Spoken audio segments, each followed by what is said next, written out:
여러분 안녕하십니까? 종말 시대를 예언한 책 다니엘서 연구, 오늘 마지막 시간입니다.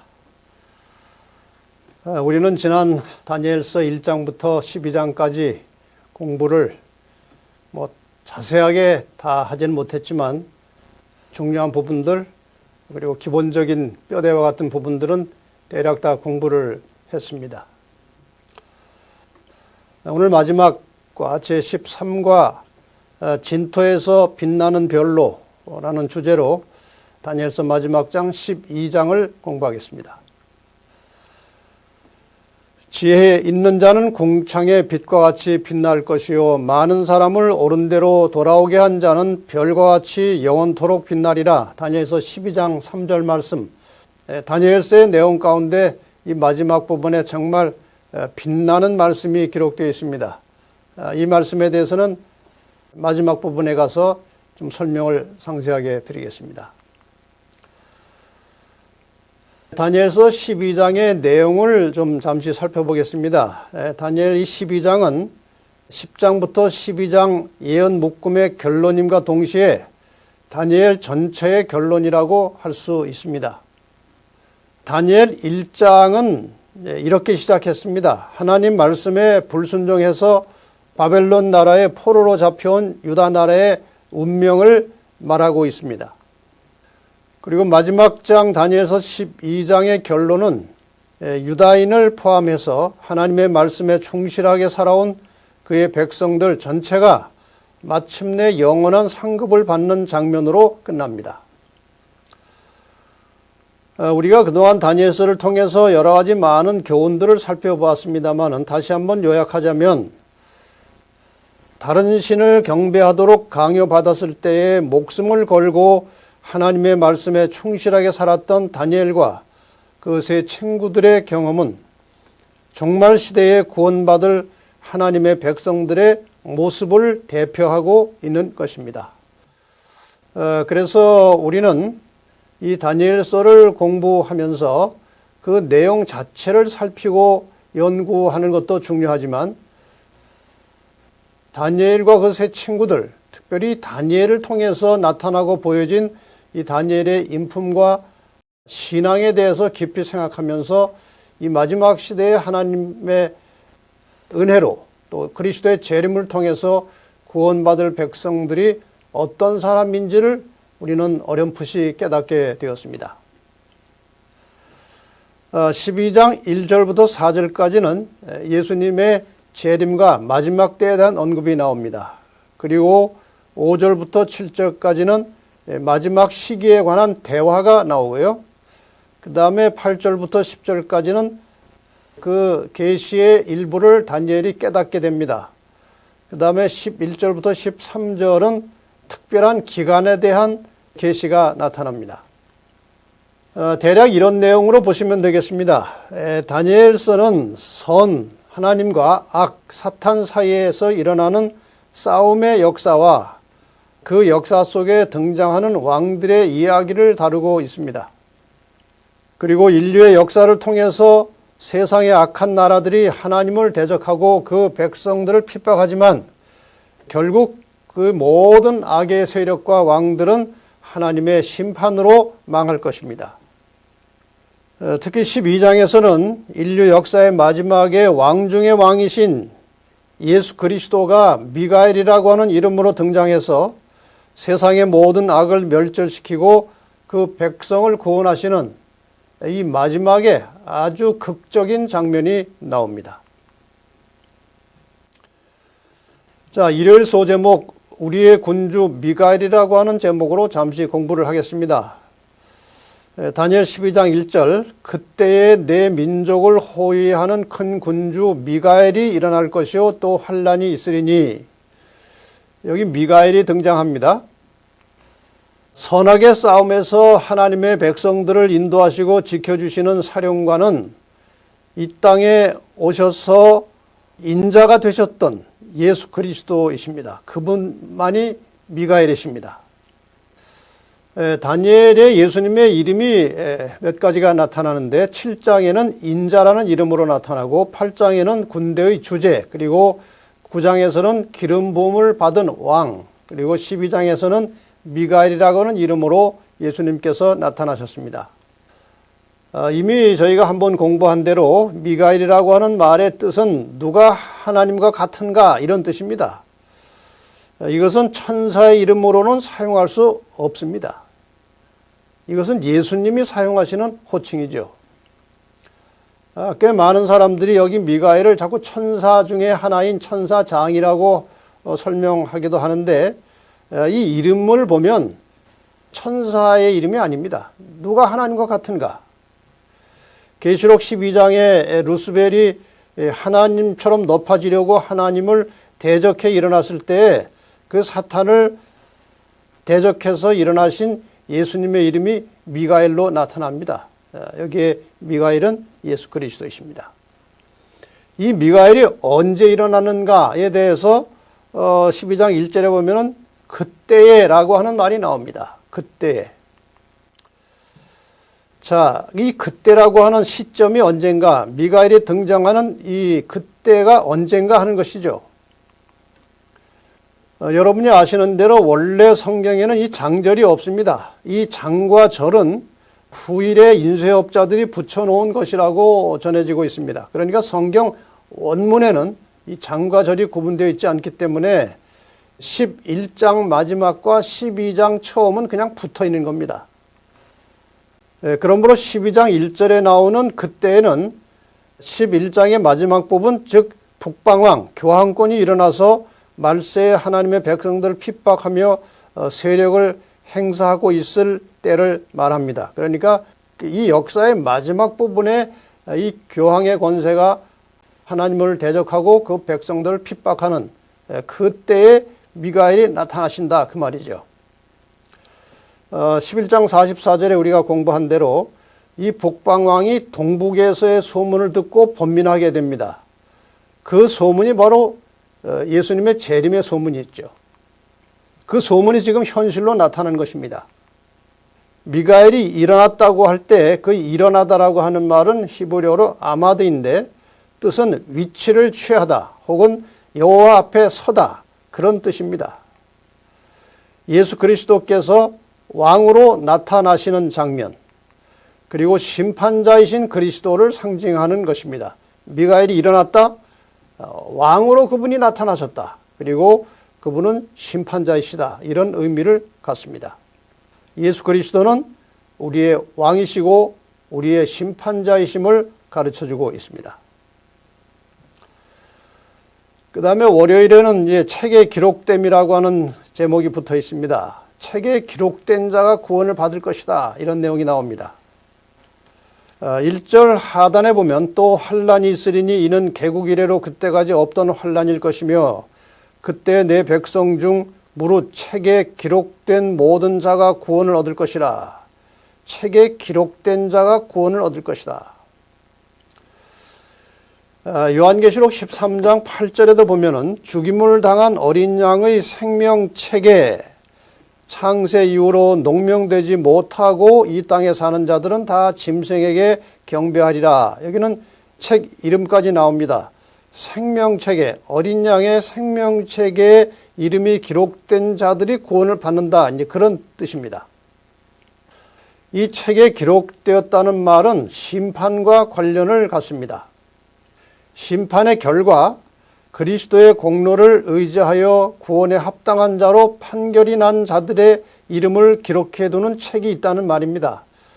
이 책이 어떤 형태로 존재하는지 우리는 정확하게 이해할 수 없습니다만 어쨌든 하늘에서 구원받은 자들의 이름을 기록한 책이 있다는 겁니다. 계시록 21장 27절에도 이 책이 또 나옵니다.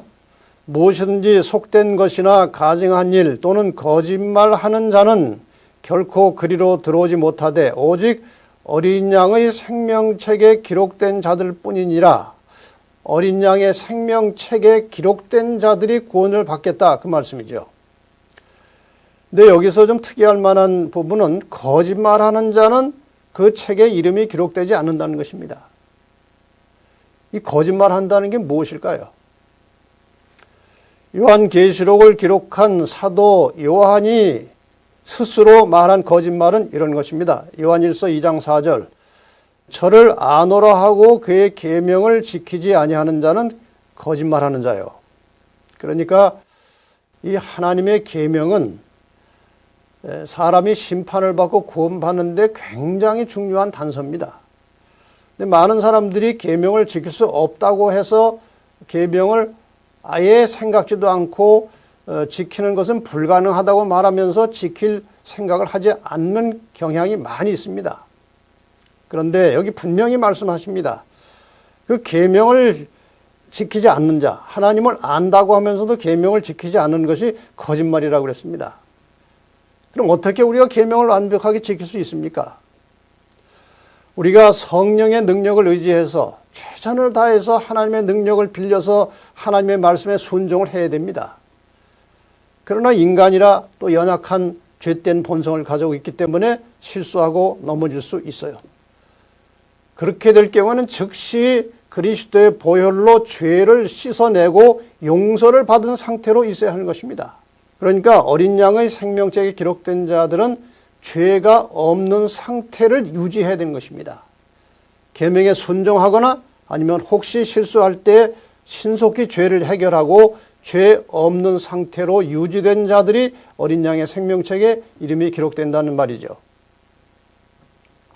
그런데 이들에게 개국 이래로 없었던 환란이 있을 것이라고 되어 있습니다. 이 개국 이래로 없었던 환란에 대해서 참고할 성경절은 에레미야 30장 7절입니다. 슬프다 그날이여 비할 데 없이 크니 이는 야곱의 환란의 때가 되미로다마는 그가 이에서 구하여 냄을 얻으리로다. 야곱의 환란을 통과하면서 넘어질 사람들, 받은 구원을 놓칠 사람들은 아무도 없습니다. 그 환란과 고통이 매우 극심하고 이전에 경험해보지 못한 그런 환란이긴 하지만 이 말씀에 보면은 환란의 때가 되었지만 그 환란을 통과하겠지만 그가 이에서 구하여 냄을 얻으리로다. 그러니까 야곱의 환란에서 떨어져 나갈 자들은 없고 모두가 다 승리를 하되 상당히 극심한 고통을 받을 것이다. 그런 의미예요. 이게 무슨 뜻인지 좀 설명을 해보겠습니다. 야곱이 유삼촌 라반의 집에서 탈출해서 집으로 돌아가던 중에 중간에 형이 그를 치러 온다는 소문을 들었습니다. 에서가 야곱에게 이제 복수하러 온다는 것입니다. 야곱은 그가 오랜 세월 일하던 그 삼촌의 집으로 되돌아가지 않기로 삼촌과 언약을 맺었습니다. 그래서 돌아갈 수도 없고 형 때문에 앞으로 갈 수도 없는 절박한 상황을 만난 겁니다. 그런데 사실 야곱은 이미 베델에서의 경험을 통해서 베델에서 그 하늘까지 닿은 사다리를 통해서 이미 자기의 모든 잘못을 용서받고 하나님께 간합되었음을 확증하는 그런 경험을 했습니다. 그리고 이스라엘 조상이 될 것도 확정되어 있었습니다. 그래서 이 야곱의 고통, 야곱이 그 외삼촌 집과 그 고향, 형이 살고 있는 고향집 그 사이에서 받은 그 고통은 육체적 고통이나 환난이 아니고 야곱처럼 이미 용서받은 죄에 대한 정신적인, 심리적인 고통이라고 하는 겁니다. 그래서 천사와 씨름하면서 그 고통이 너무 힘드니까 자기를 축복해 달라고, 이 고통을 좀 벗어나게 해달라고 아주 간절하게 애원하는 장면이 나오는 것입니다. 그래서 이 구원받은 자들이 받을 마지막 야곱의 환난이라고 하는 것은 중보자 없이 이미 하늘에서 심판은 다 끝났습니다. 그래서 중보자 없이 악의 세력으로부터 마지막 공격을 받을 때 당하는 정신적 고통이라고 하는 겁니다. 자, 여기 각시대 대쟁투에 나오는 말씀을 한 절 보겠습니다. 그들은 어린 양이 어디로 인도하든지 따라가는 자며 살아있는 자들 가운데서 땅으로부터 끌어올림을 받은 사람들이다. 그들은 처음 익은 열매로 하나님과 어린 양에게 속한 자들이다. 또한 이는 큰 환난에서 나오는 자들이다. 그들은 개국 이래로 그때까지 없던 환난의 시기를 지내고 야곱의 환난을 견디어 하나님의 심판과 형벌이 마지막으로 내릴 때에 중보자 없이 선 자들이다. 좀 전에 제가 이 내용을 설명을 드린 겁니다. 그러나 그들은 어린 양의 피에 그 옷을 씻어 희게 하였으므로 구원을 얻은 자들이다. 그들은 그 입에 거짓말이 없고 하나님 앞에 흠이 없는 자들이다. 지금 방금 우리가 공부한 성경절의 내용을 아주 적절하게 설명하고 있는 구절입니다. 야곱의 환난은 바로 이런 것을 말합니다. 이제 그리스도인들이 당하는 최후의 환난에 대해서 도표를 가지고 좀 쉽게 설명을 드려보겠습니다. 예수 그리스도의 십자가 이후로, 물론 그 전에도 상황은 비슷하지만 예수님 십자가 이후로 이 땅에는 악인들이 있고 불신자가 있습니다. 근데 이것이 이제 어떻게 되는지 잠깐 좀 살펴보겠습니다. 초기 교회 역사를 통해서 예수 그리스도를 믿음으로 구원받는 자들이 많이 생겨났습니다. 그러니까 신자들이 생겨난 겁니다. 이 세 부류의 사람들이 있습니다. 그래서 악인들은 하나님을 대적하는 사람들이고, 신자들은 하나님을 믿고 하나님께 충성하는 사람들이고, 불신자들은 대체로 선량하긴 하지만 하나님 믿지 않는 사람들입니다. 자, 이들의 역사를 한번 쭉 이제 살펴보는데, 특별히 신자들, 하나님의 백성들의 흐름을 좀 역사적으로 살펴보려고 하는 것입니다. 313년 콘스탄틴 황제가 밀란 칙령을 내리면서 기독교는 서서히 타락하기 시작합니다. 그래서 이 타락과 함께 순수한 신자들의 수요는 줄어들었습니다. 외형적인 숫자는 많이 증가했지만 순수한 신자들의 수는 이제 줄어듭니다. 그 다음에 538년부터 이제 교황이 권세를 잡고 하나님의 교회와 그 백성들을 박해하면서 교회는 말할 수 없이 타락하게 되었고, 이 종교 암흑 시대를 통해서 하나님의 참 백성들은 더 줄어듭니다. 그러나 1517년에 이제 종교 개혁이 시작되므로 이제 개신교 역사가 일어났습니다. 그런데 이 개신교 역사는 사실 이 교황권과 대립하고 싸우는 시간들이 꽤 길었습니다. 1517년을 전후로 개혁이 시작되었지만 1798년 교황 비오 6세가 몰락할 때까지 상당히 긴 기간 동안 이 개신교는 로마 교회와 싸울 수밖에 없었습니다. 그러나 어쨌든 성경을 들춰내고 진리를 찾아서 신실한 개신교인들이 상당수가 늘어났습니다. 그래서 조금 폭이 커졌습니다. 그리고 우리가 성경의 예언을 연구해 보면은 이제 교황이 1798년에 죽은 뒤에 바로 이제 1800년이 이어지는데 1800년대로부터 사실상 지구는 종말 시대에 접어든 것입니다. 이 역사가 이 종말 시대에 접어들면서 이 교회가 이제 굉장히 많이 세속화되고 또 타락의 역사를 반복하게 됩니다. 그래서 신실한 하나님의 백성들의 폭이 조금 더 줄어들었습니다. 그런데 이 세속화 역사의 마지막 부분에 남은 자손들이 태어나기로 예언이 되어 있습니다. 계시록 12장 17절에.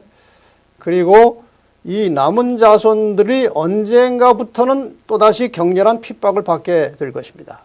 그래서 아마도 이 핍박과 함께 하나님의 신실한 백성들이 상당수 감소될 것입니다. 그런데 얼마가 지나면서 다시 하나님의 백성들이 더 늘어날 것이 예언되어 있습니다. 무슨 사건이 일어나는가 하면은 늦은 비 성령을 받은 하나님의 신실한 백성들이 큰 외침을 통해서 바벨론에 있던 많은 신실한 백성들이 이 하나님의 남은 자손으로 합류되기 때문에 수는 더 늘어날 것입니다. 그리고 때가 되면 드디어 이 구원이 확정된 마지막 남은 무리를 향한 격렬하고 극심한 환란이 몰아닥칠 것입니다. 자, 이 환란 기간 동안에 이 핍박에서 살아남은 자들, 그러니까 환란이 시작되기 전에 좀 구분했습니다.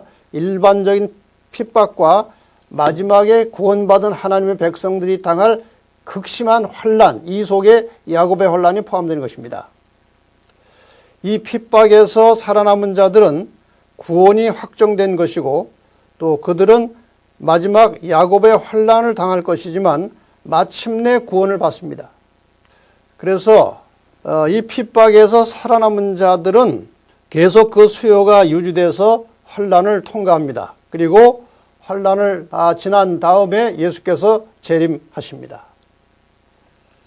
여러분, 이 흐름을 잘 보시면 이 세상 역사를 통해서 하나님의 참 백성들, 남은 자손들이 끊어진 때는 한 번도 없습니다.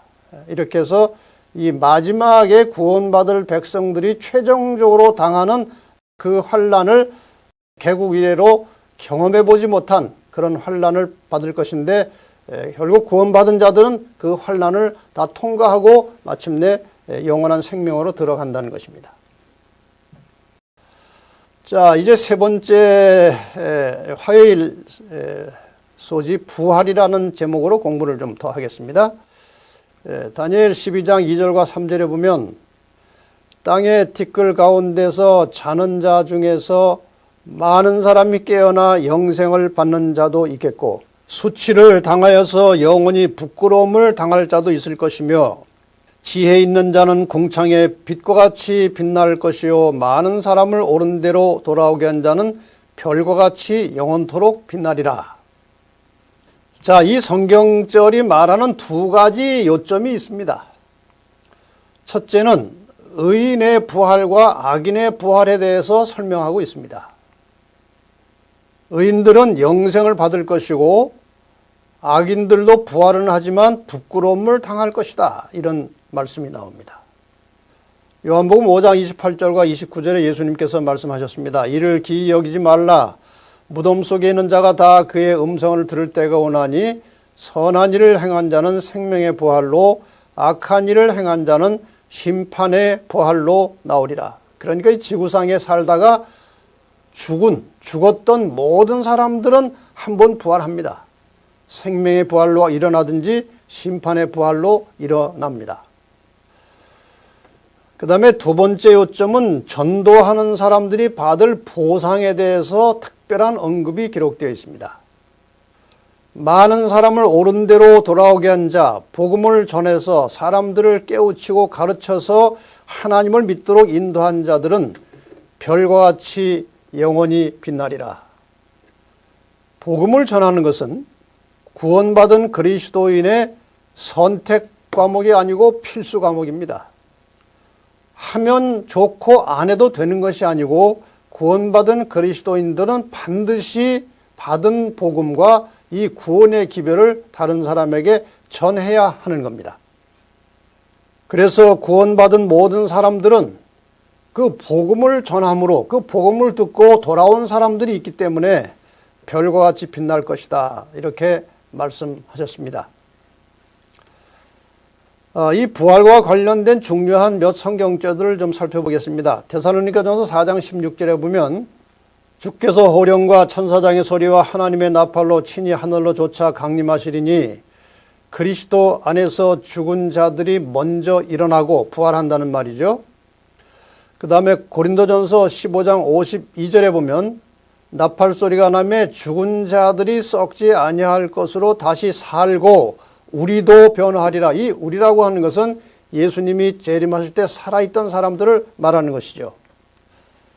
계시록 20장 4절로 6절에 보면 예수님 재림하실 때 구원받은 성도들이 살아서 그리스도로 더불어 1000년 동안 왕노릇하니 이는 첫째 부활이라. 그러니까 예수님께서 재림하실 때에 부활한 것이 첫째 부활이라는 말씀이고 이 첫째 부활에 참여하는 자들은 복이 있고 거룩하도다.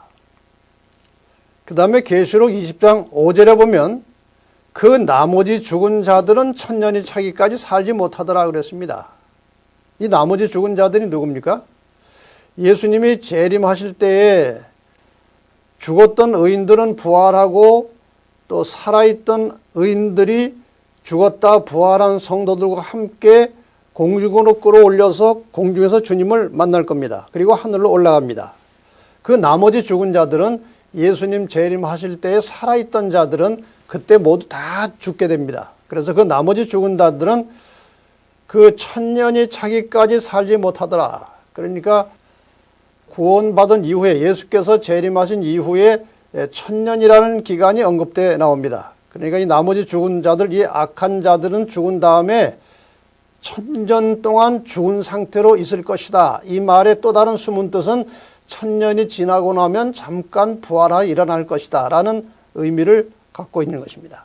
고린도전서 15장 23절과 24절에 그러나 각각 자기 차례대로 되리니 먼저는 첫 열매인 그리스도요 다음에는 그리스도 강림하실 때에 그에게 붙은 자요, 그건 성도들의 부활을 말하는 거죠.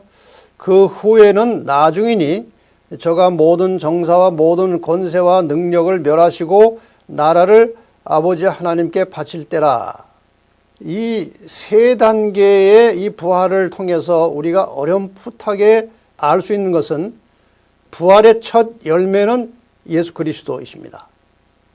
그 다음에는 재림할 때의 성도의 부활, 이것이 이제 두 번째고, 그 후에는 또 다른 부활, 악인들의 부활을 가리키는 것이라고 그렇게 우리가 생각할 수 있겠습니다. 방금 우리는 성경절을 통해서 부활의 세 단계에 대해서 살펴봤습니다만은 부활의 세 종류를 우리가 또 생각해 볼 수가 있습니다.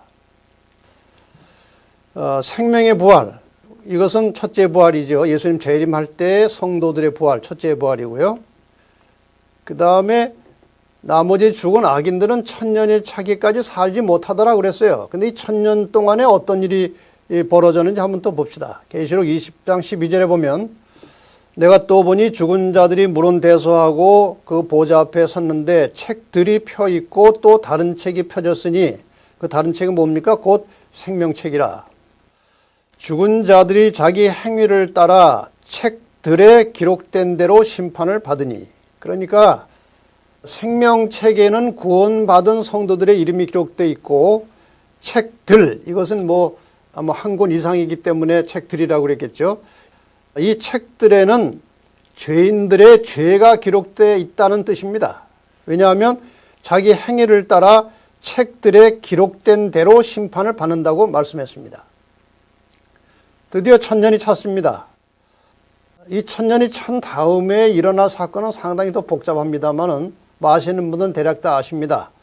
하늘의 모든 구원받은 성도들과 하늘의 가족들 전체가, 천사들, 하나님, 예수님, 성령 전체가 이 지구상으로 내려오는 장면이 스가랴 14장 4절과 5절에 나옵니다.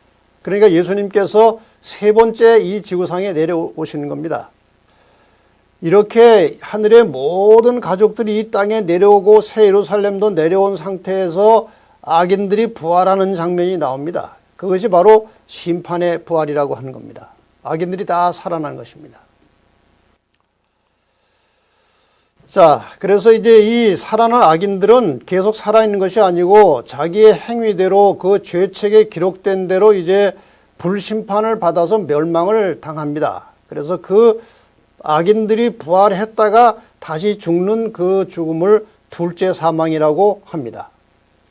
그러니까 예수님께서 재림하시기 전에 죽은 악인과 의인의 모든 죽음은 첫째 사망이라고 할 수 있겠죠. 이렇게 해서 첫째 사망, 둘째 사망, 첫째 부활, 둘째 부활, 이렇게 설명을 할 수 있겠죠.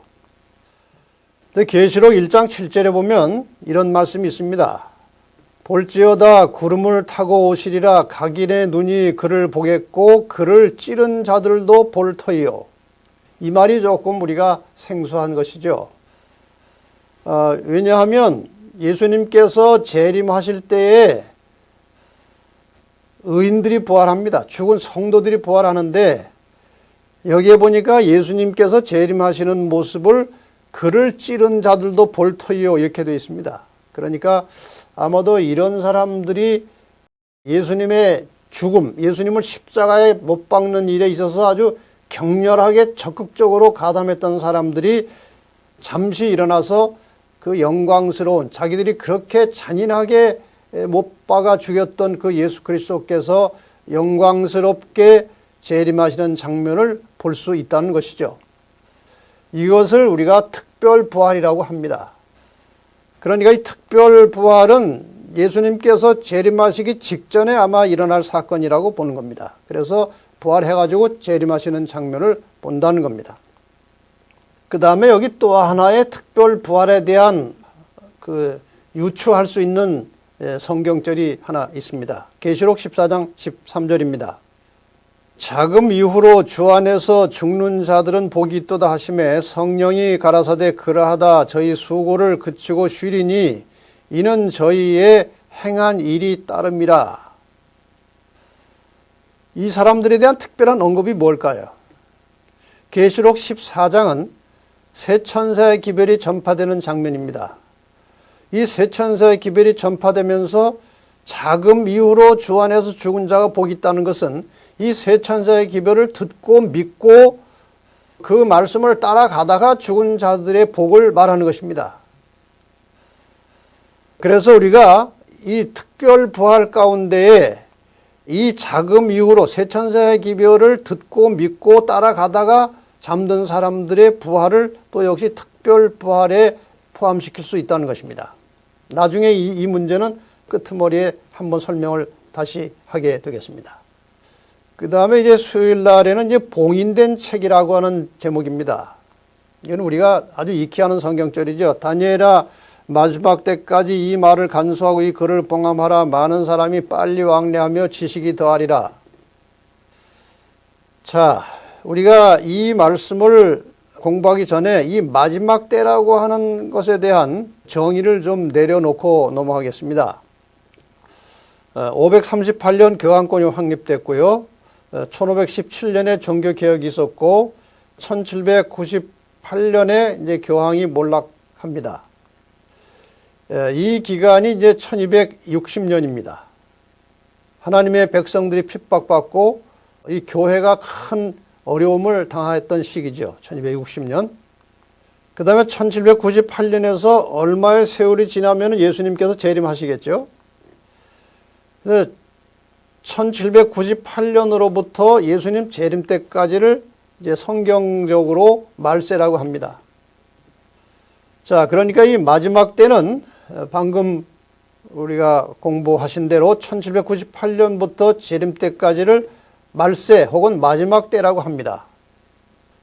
그런데 이 마지막 때까지 이 글을 봉함하라고 했을 때 이 글이 무엇이냐?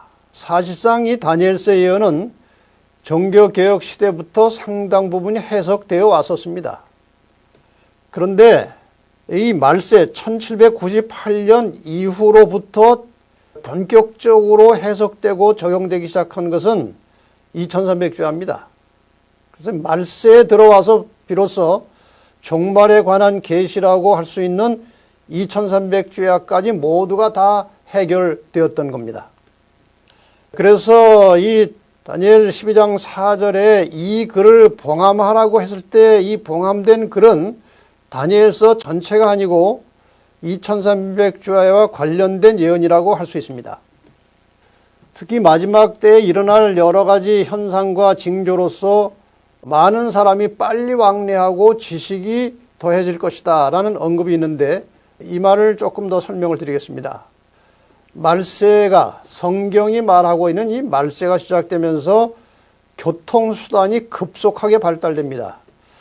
참 공교롭게도 이 교황이 몰락하고 종말이 시작되는 1798년에 증기기관, 동력장치가 발명이 되었습니다.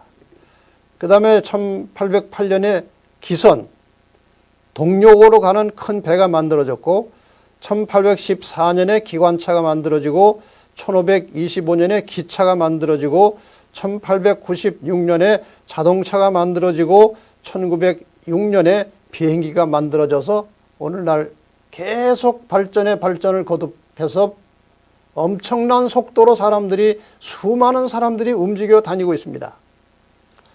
교통의 발달 상황 잠깐 볼까요? 특히 비행기가 이제 수많은 사람들을 나르고 있죠. 1990년에 비행기를 타고 움직인 세계 인구가 10억 명 정도 되었답니다. 그런데 2018년에 비행기를 타고 움직인 연 인원은 약 80억 명입니다. 얼마나 많은 사람들이 이 비행기를 타고 움직이는지 모릅니다. 2037년이 되면 민간인들이 운행하는 민간 여객기가 약 4만 8천 대에 이른다고 합니다. 그러니까 4만 8천 대 비행기가 지금 이 좁은 지구 땅덩어리 위에 이 공간에 움직여 다니고 있다는 말이에요. 한번 보세요. 이 왼쪽 그림은 이제 입국하는 그림이에요. 입국하는 사진이고 저 오른쪽 사진은 출국하는 사진들입니다. 어마어마하게 많은 사람들이 공항을 오고 가고 있습니다. 여러분 다 경험하셨죠? 이 수많은 사람들이 비행기로 움직여 돌아다니는 것입니다. 많은 사람들이 빨리 왕래하고 있어요. 자, 그 다음에 이제 지식이 더하리라 그랬는데 이 지식 산업의 발달도 참 놀랍습니다. 말세가 시작되자마자 얼마 안 돼서 1798년 시작되자마자 그러니까 불과 한 5년 후에 종이를 만드는 기술이 기계화됐습니다. 그러니까 종이를 대량으로 생산하기 시작한 것입니다. 그러니까 이 지식을 기록해서 전달하는 매체죠. 종이가 옛날에 제조업이 기계화되었고 이 기계화에 의해서 종이들이 많이 만들어지면서 1804년에 영국 성서 공예가 발족이 되면서 성경을 대량으로 인쇄해서 퍼뜨렸습니다. 그 다음에 1811년에 많은 책들을 동시에 큰 분량으로 찍어낼 수 있는 윤전기 인쇄가 발명이 됐고 그 다음에 1873년 타자기가 만들어지고 1885년에 주조식작이라는 것이 있는데 이것이 이제 인쇄할 때 이제 글자를 찍어내는 그런 도구입니다. 드디어 1946년에 컴퓨터가 만들어지고 나서부터 급속도로 지식이 폭발하기 시작했습니다. 지식이 어느 정도로 지금 폭발하고 있는지 잠깐 통계를 볼까요? 100년 전에는 지식이 2배로 증가하는데 150년이 걸렸습니다. 60년 전에는 지식이 2배로 증가하는데 50년이 걸렸고요. 1985년에 지식이 배가 되는 데는 5년 걸렸습니다. 그리고 2020년 지식이 배가 되는데 73일 걸린답니다. 2050년이 되면 현재 우리가 사용하고 있는 지식의 1%만 사용하고 나머지는 다 지나가는 것입니다. 이렇게 급속도로 지식이 발달되고 있다는 겁니다.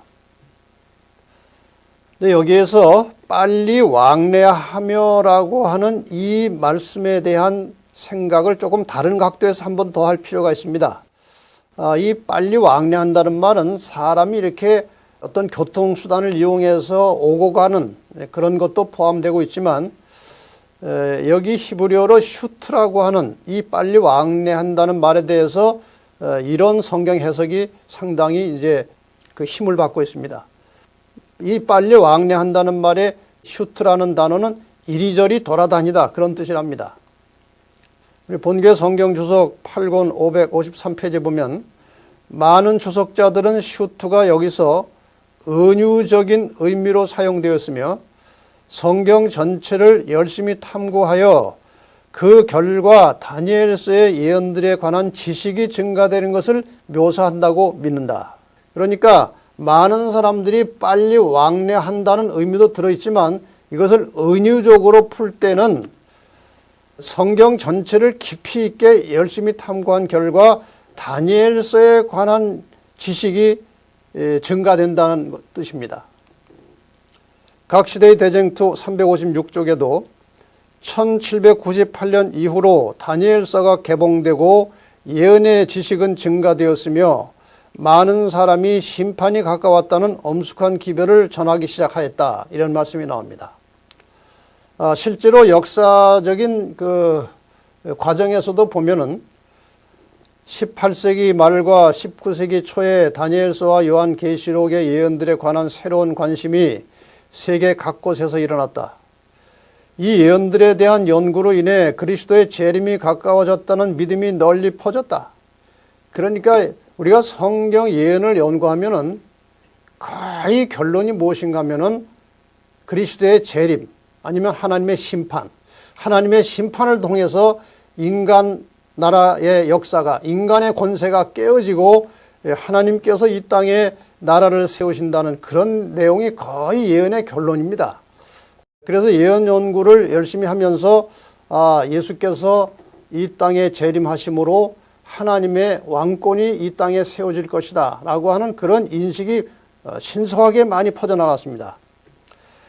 영국에 살던 많은 해석자들 중 중동 지역의 조셉 울프, 남미의 마누엘 라쿤자, 미국의 윌리엄 밀러는 예언을 연구한 수많은 다른 연구자들과 함께 그들의 다니엘서 예언 연구에 기초하여 재림이 임박했음을 선언했다 그랬어요. 예언을 연구하다 보면 재림이 나오는 것입니다. 그래서 재림이 임박했음을 선언했다.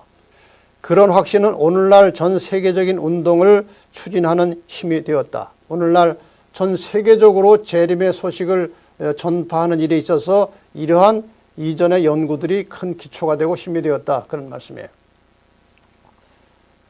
그 다음에 이 성경절에 또 하나 나타나는 것은 남은 자손 하나님의 백성들의 선교적 사명이 언급되고 있습니다.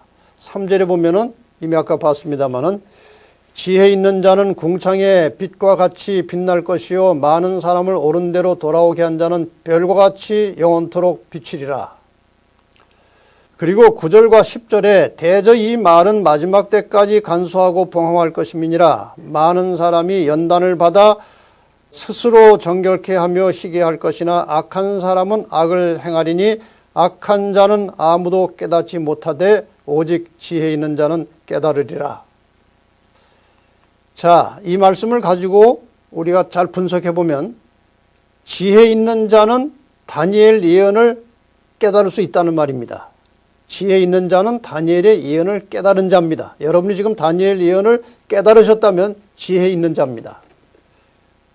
그 다음에 이 사람들은 전도하는 사람들입니다.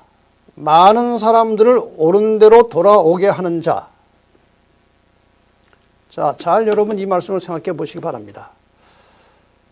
하나님이 주시는 지혜로 다니엘의 예언을 잘 연구해서 이 다니엘 예언을 깨닫게 되면 그 결론이 무엇인가 하면은 예수께서 인간을 구원하시러 오신다는 것이죠. 그래서 이 예언을 깨달은 자는 다른 사람들에게 예수께서 오신다는 사실을 알려줘야 한다는 사명이 있는 것입니다. 그래서 전도할 수밖에 없는 그런 전도인이 되는 겁니다. 자, 이 남은 자라고 하는 개념이 성경에 전체를 통해서 흐르고 있습니다. 마지막 때에 하나님의 말씀에 충실한 사람들, 특히 예언의 말씀을 바르게 깨달은 자들을 우리는 어떤 의미에서 남은 자라고 할 수 있습니다. 이 남은 자의 사명이 무엇인가?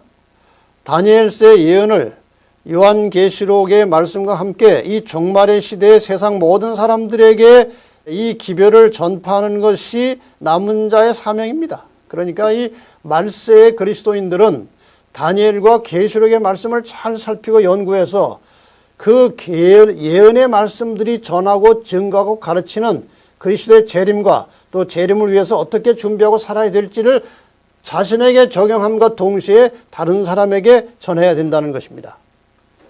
자, 그럼 이것을 어떻게 전파할 것이냐? 이 기별을 이전 시대에는 문서를 통해서 혹은 집집을 방문하면서 혹은 개인적으로 이제 성경을 가르쳐서 개인 전도로 혹은 많은 사람들을 모아두고 외치는 공중 전도를 통해서 이 메시지를 전해왔습니다. 그러면 이 종말 시대는 어떻게 해야 되느냐? 물론 이전의 선교 방법을 하지 않는 것이 아닙니다. 그런 선교 방법에 더하여 생활 전도 혹은 전파를 통해서 방송으로 전도하고 더 나아가서 영상을 통해서 전도하는 방법이에요. 요즘 유튜브를 통해서 얼마나 많은 정보들이 쌓여지고 교환되는지 모릅니다. 지금 이 설교도 아마 유튜브를 통해서 나가는 것입니다. 그러니까 이 마지막 시대의 전도는 이 전파를 통해서 나가는 것이 굉장한 효과를 낼 수 있을 것이고 아마도 이것을 통해서 마지막 세천세 기별이 땅끝까지 전파되는 것이 아닌가 그렇게 생각해 볼 수 있습니다. 이 전도 방법의 예를 좀 들어보자면 지금 우리가 하고 있는 TMI 전도, 생활을 통해서 사람들에게 감동을 주고 생활 속에서 삶으로 다른 사람에게 전도하는 것, TMI 전도. 그 다음에 이런 방송 전도입니다. 지금 이 교과 공부는 ABN 방송에서 지금 주관해서 하고 있습니다. 제가 물어보니까 한 12년 정도 됐다고 합니다. 아주 일찍이 이 방송에 눈을 뜨고 이 방송을 통해서 많은 사람들에게 진리를 전하고 있습니다. 저도 개인적으로 이 방송 전도의 중요성을 깊이 깨닫고 작년 7월 달에 채널 7이라고 하는 유튜브 전도를 시작했습니다. 지금 유튜브 채널 7에다가 이 마지막 시대의 성도들이 또 일반인들이 알아야 할 예언과 함께 이 마지막 시대에 꼭 필요한 말씀들을 차곡차곡 담아서 지금 쌓고 있습니다. CHAN7.net으로 이제 들어가도 되고 채널 7으로 바로 들어가도 되는데 제가 이 기회에 여러분들에게 잠깐 부탁을 드리겠습니다. 앞으로 이 예언의 기별을 제대로 깨닫고 이 예언에서 가르치는 상당히 중요한 마지막 메시지들을 전하는 일에 이제 우리가 함께 헌신해야 되는데 혹시 여러분들께서 마음이 있으시면 이 채널 7으로 이 말세의 복음과 예언을 전도하는 일에 함께 동참해 주셔서 채널 7에 들어가셔서 복음을 받아서 다른 사람들에게 전하는 이런 일에 함께 동참해 주시면 고맙겠습니다. 자, 이제 목요일의 소지입니다. 꽤 아주 복잡한 내용이 들어있습니다만은 꽤 긴 내용입니다. 5절부터 13절에 걸쳐서 이 기다림의 시기라는 주제로 좀 말씀을 나누겠습니다. 12장을 보면 이 대화하는 그 형태가 나옵니다. 강 한쪽 편에 있던 한 천사가 세마포 옷을 입고 물 위에 있는 자에게 예수님에게 질문을 합니다. 이 기사의 끝이 어느 때까지냐 이렇게 질문합니다. 여기 기사라고 하는 것은 놀라운 일을 말합니다. 대답이 나옵니다. 반드시 한때 두때 반때를 지나서 성도의 권세가 다 깨어지기까지니 그렇게 되면 이 모든 일이 다 끝나리라 이렇게 되어 있습니다. 자, 이 놀라운 일이 무엇입니까? 이 놀라운 일의 끝이 어딥니까? 이것은 다니엘서 11장의 내용들, 특히 작은 뿔이 성소를 회파하고 성도를 핍박하는 일에 대한 언급입니다. 이것들이 도대체 언제까지 갈 것이냐? 이런 질문이에요. 이것이 다니엘 8장의 문답 구조와 상당히 비슷합니다. 다니엘 8장 13절에 거룩한 자가 말하더니 다른 거룩한 자에게 이렇게 묻습니다. 성소와 백성이 내어준 바 되며 짓밟힐 일이 어느 때까지 이를꼬? 거의 같은 내용의 질문입니다. 여기에 대한 대답으로 2300주야까지니 그때 성소가 정결하게 함을 입으리라 이렇게 나옵니다. 그러니까 거의 같은 질문에 대해서 지금 다니엘 12장에서는 한때 두때 반때라는 말로 설명을 하고 이미 공부하셨던 다니엘서 8장에서는 2300주야라고 하는 내용으로 또 이제 대답을 합니다. 그러니까 양쪽 다 어떤 기간을 가지고 이제 대답을 하고 있다는 점에서 상당히 특이합니다. 자, 2300주야 여러분이 공부하셨죠? 주전 457년에 시작해서 1844년에 끝났고 1844년의 의미는 심판의 시작을 말하는 것이죠. 그 다음에 그 사이에 538년부터 1798년까지 한때 두때 반때 1260년의 기간이 나옵니다. 잘 보시면 1798년은 이제 종말의 시작점이고 1844년은 심판의 시작점이에요. 근데 다니엘 8장에서의 질문에 대한 답은 2300주야라고 하는 기간으로 답을 합니다. 그런데 다니엘서 12장의 같은 거의 비슷한 질문에 대한 답은 한때 두때 반때 이 종말적 시간을 가지고 대답을 합니다. 그러니까 거의 비슷한 것입니다. 이 마지막 때에 하나님을 대적하고 그 백성들을 괴롭히는 일들이 도대체 언제까지 갈 것이냐? 다니엘 12장에서는 종말이 되면 끝날 것이다. 그 다음에 다니엘 8장에서는 심판과 함께 끝날 것이다. 거의 비슷한 개념을 가지고 지금 설명을 하는 거죠. 그 다음에 8절부터 나오는 내용은 이제 다니엘 개인의 어떤 일입니다. 내가 듣고도 깨닫지 못한지라 내가 가로되 내 주여 이 모든 일의 결국이 어떻게 하겠사옵나이까. 이것은 다니엘이 그 말을 들었지만 잘 깨닫지 못해서 다시 질문하는 내용이고 9절에는 그가 가로되 다니엘아 갈지어다 대저 이 말은 마지막 때까지 간수하고 봉함할 것임이니라. 그러니까 이제 다니엘이 제대로 깨닫지 못해가지고 되물었더니 다니엘에게 뭐라고 대답했습니까? 갈지어다. 이건 마지막 때까지 간수하고 봉함될 것이다. 이렇게 답이 나왔습니다. 이 말은 다니엘에게 이거 알려고 하지 마라. 이것은 말세 해석될 일이니까 다니엘 너는 알 수 없는 것이다. 이렇게 끝냈습니다. 그 다음에 10절에 이제 아까 공부하셨던 그 내용이 나옵니다. 많은 사람이 연단을 받아 스스로 정결케 하게 할 것이나. 그래서 아까 그 내용이니까 넘어가겠습니다. 이 내용은 무엇인가 하면은 말세가 되어도 악한 자는 이 예언을 깨닫지 못할 것이고 지혜 있는 자들이 이 말씀을 깨닫게 될 것이다. 이제 이런 내용입니다. 자, 그 다음에 11절부터 이제 상당히 난해한 내용이 이제 나옵니다. 매일 드리는 제사를 폐하며 멸망케 한 면 물건을 세울 때부터 1290일을 지낼 것이요. 이게 1290일이라고 하는 내용이 나옵니다. 자, 아까 1260년에 대해서 공부를 했습니다. 1260일 성도들이 핍박받는 기간. 여기 매일 드리는 제사를 폐하고 멸망케 할 면 물건을 세운다는 것도 역시 같은 말입니다. 하나님을 대적하고 하나님의 백성들이 괴롭힘을 받는 기간인데 1290일을 지내겠다고 그랬어요. 자, 그럼 이것은 반드시 1260년과 관련이 있는 겁니다. 한번 도표를 가지고 좀 살펴보겠습니다. 여기 예수님께서 서기 31년에 돌아가셨죠. 주전 457년부터 1844년까지가 이제 2300주야입니다. 그 다음에 다시 그 안에 538년부터 1798년까지가 1260년입니다. 자, 그러면 1798년으로부터 시작해서 1290일을 거슬러 올라가 보겠습니다. 1290년을 거슬러 올라가면은 508년이 나옵니다. 자, 이 508년에 무슨 일이 일어났습니까? 그래서 이 508년이 어떤 의미를 가지고 있는지를 우리가 알아야 1290에 대한 확신이 서기 때문에 이 내용을 잠깐 설명드리겠습니다. 자, 도표를 이미 보신 것이지만 잘 보시기 바랍니다. 1798년부터 1290일을 거슬러 올라가면 508년이 나옵니다.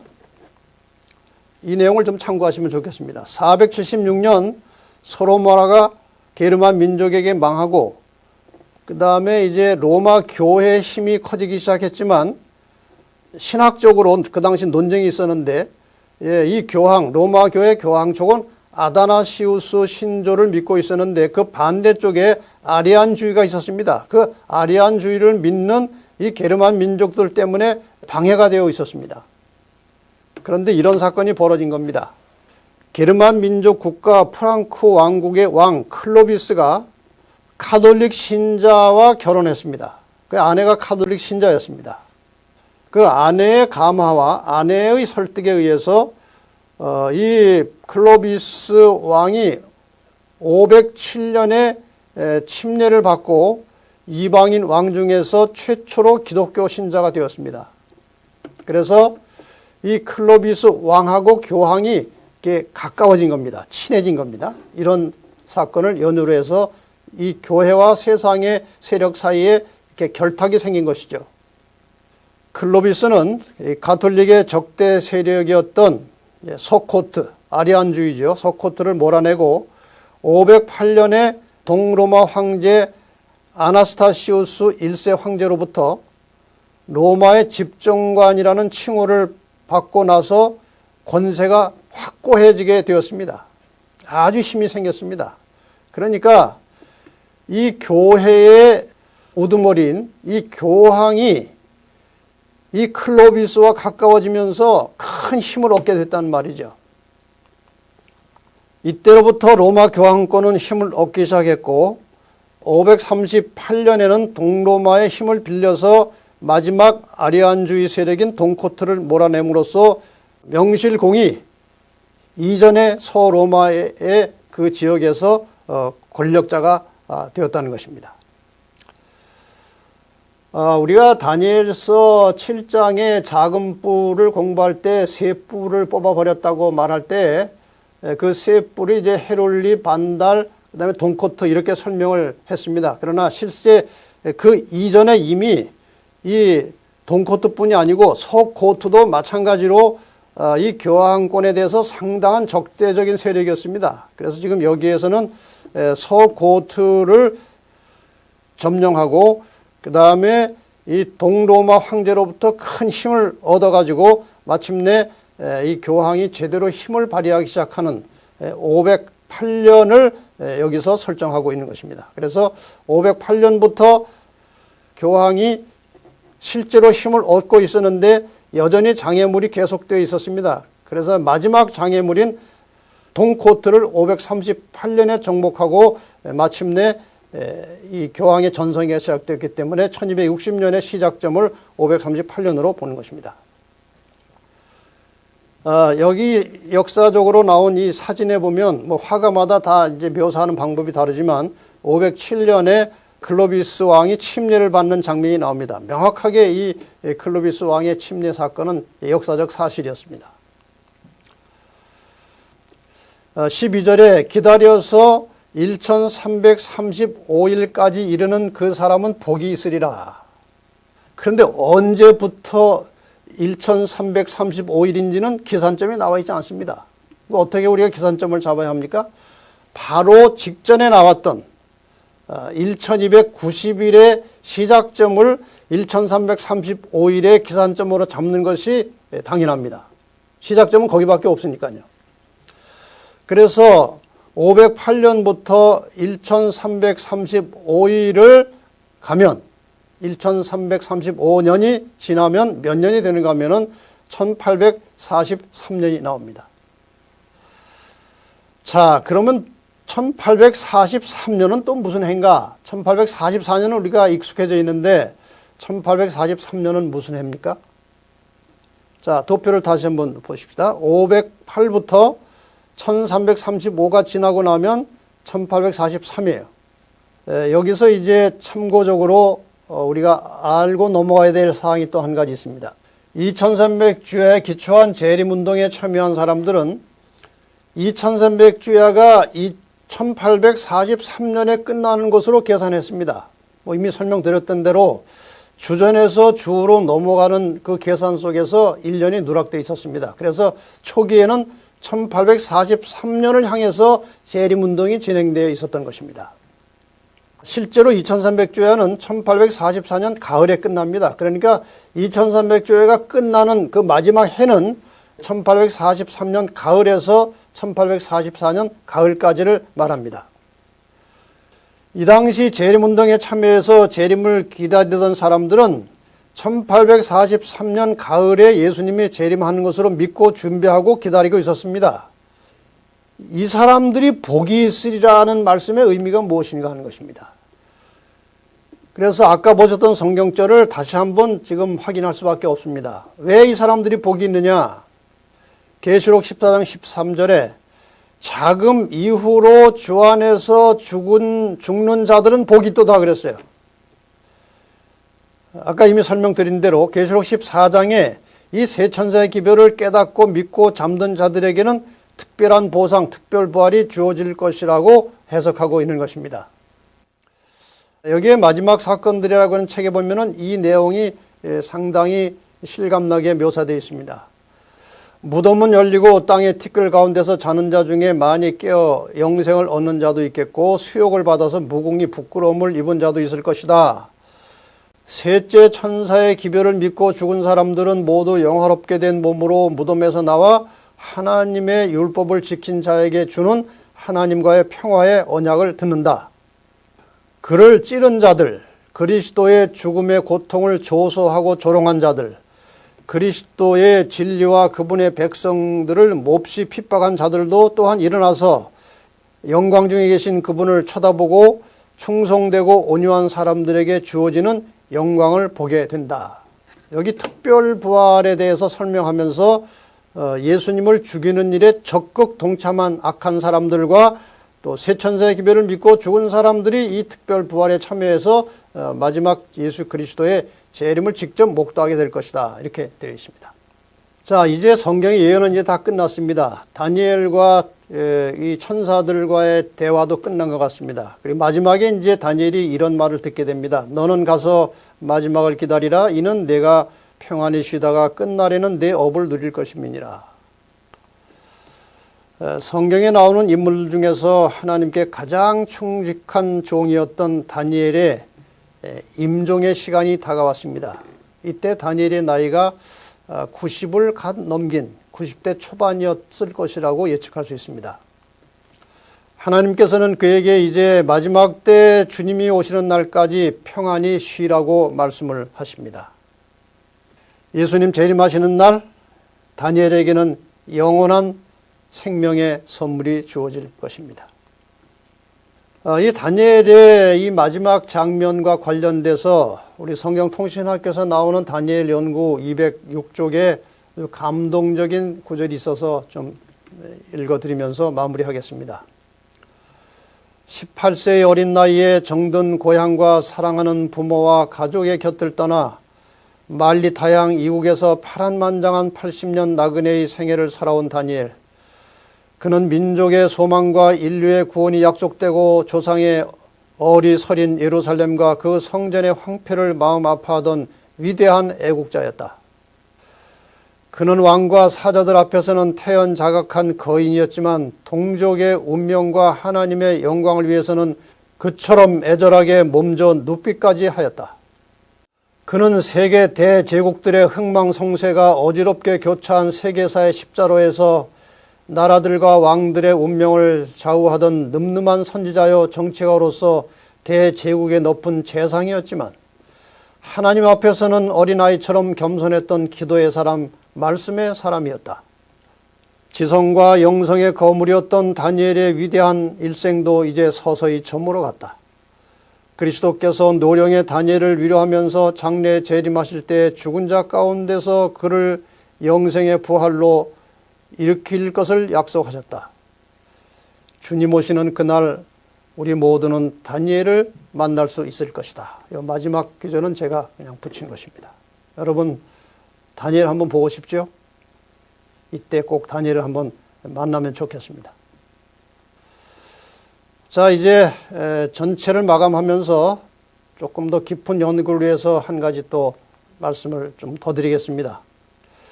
이 지구는 공회전의 역사다. 이렇게 우리가 개념을 설정해서 설명할 수 있습니다. 인간이 창조함을 받았을 때 영원히 살도록 되어 있었습니다. 타락과 함께 인간은 영원이라는 시간을 벗어나서 헛바퀴를 돌게 된 겁니다. 홍수 심판, 바벨탑 반역, 그리고 아브라함을 통해서 이스라엘이 형성되고 이스라엘을 통해서 예수 그리스도께서 탄생하셨고 예수님께서 인간의 구원을 이루어 놓으셨습니다. 예수님께서 하늘로 가신 뒤로 초기 교회가 탄생했고 얼마가 지나면서 교회는 세속화되었고 그 다음에 종교 암흑시대가 되었습니다. 종교 개혁이 일어났고 개신교가 많이 생겨났습니다. 그리고 역시 개신교도 타락하면서 하나님의 계명에 충실한 남은 교회가 탄생하게 되었고 이 남은 교회를 핍박하기 위해서 교황의 권세가 다시 살아났습니다. 그래서 마지막 사건은 이 교황권이 남은 교회 성도들을 이제 완전히 지구상에서 쓸어버리려고 하는 그런 치열한 전쟁터가 될 것입니다. 그러나 하나님께서 심판하시고 공의를 집행하시러 이 땅에 재림하십니다. 그리고 재림 후에 1000년이 지나고 나서 1000년 후에 새하늘과 새 땅이 창조되면서 새 역사가 시작됩니다. 한마디로 말하면 회복의 역사입니다. 원상태로 되돌아가는 것입니다. 그리고 지금 우리는 선악의 마지막 싸움터에서 살고 있습니다. 자, 이제 결론적으로 다시 통신학교 다니엘 연구 207쪽에 나오는 내용을 좀 더 보겠습니다. 다니엘의 하나님이 곧 지금 우리의 하나님이시다. 다니엘에게 임봉된 채 주어졌던 비밀이 지금 펼쳐져 우리의 손안에 있다. 다니엘을 지키고 인도하셨던 하나님께서 지금 우리도 지키고 인도하실 것이다. 다니엘에게 말씀하시고 축복하신 하나님께서 지금 우리에게도 말씀하시고 축복하고 계신다. 다니엘에게 영원한 하늘과 부활과 영생을 약속하신 하나님께서 그의 말씀을 믿고 순종하는 우리에게도 하늘과 영생을 약속하신다. 이제 남은 것은 우리도 다니엘처럼 사는 것이다. 석 달 동안 매주 한 번씩 진행되었던 이 다니엘서 강의를 마치면서 우리가 본받아야 할 다니엘이 어떤 사람이었는지를 결론적으로 모아서 정리해서 말씀드리고 마치겠습니다. 첫째, 다니엘은 하나님의 율법에 철저하게 순종하는 사람이었습니다. 두 번째, 다니엘은 먹고 마시는 일에 절제하는 사람이었습니다. 세 번째, 다니엘은 목숨을 걸고 하나님께 충성하는 종이었습니다. 네 번째, 다니엘은 자신의 직무에 충실하고 유능한 사람이었습니다. 다섯 번째로, 다니엘은 일상생활에서 흠잡을 데가 없는 사람이었습니다. 그리고 여섯 번째, 다니엘은 하나님이나 다른 사람을 어떤 경우에도 원망하지 않는 사람이었습니다. 일곱 번째로, 다니엘은 국가와 백성을 염려하며 기도하는 애국자였습니다. 여덟 번째로, 다니엘은 세상의 명예나 재물에 대해서 초월한 사람이었습니다. 아홉 번째로, 다니엘은 예언과 함께 살았던 예언의 사람이었습니다. 열 번째로, 다니엘은 기도의 사람, 말씀의 사람, 성령의 사람이었습니다. 사랑하는 재림 성도 여러분, 우리는 다니엘서를 연구하면서 인간 나라 역사가 어떻게 진행되어 왔고 앞으로 어떻게 될 것을 아주 명확한 예언적 안목으로 보게 되었습니다. 인간 나라 역사는 언젠가 끝장이 날 것입니다. 지금 세상에 돌아가는 여러 형편을 보면 주님이 오시지 않으면 안 될 때가 되었습니다. 꼭 오셔야 될 뿐만 아니라 속히 오셔야 합니다. 이러한 시대에 우리가 어떻게 살아야 될지는 다니엘이 다 보여주었습니다. 이제 우리가 다니엘서를 마치면서 그 예언의 정확성에 그냥 놀라고 감탄할 것을 좀 넘어서 이 다니엘의 품성과 다니엘의 신앙을 본받아서 이 마지막 시대에 머지않아 주님께서 오셔서 우리를 구원하신 그날에 설 수 있도록 하루하루 하나님의 말씀에 충성을 다하며 우리의 목숨을 걸고 하나님의 뜻을 준행하며 이 마지막 시대의 중대한 기별을 사명감을 가지고 다른 사람에게도 증거하고 나누어주는 그러한 신실한 재림 성도들이 되시기를 바라면서 다니엘서 공부를 모두 마치겠습니다. 대단히 감사합니다.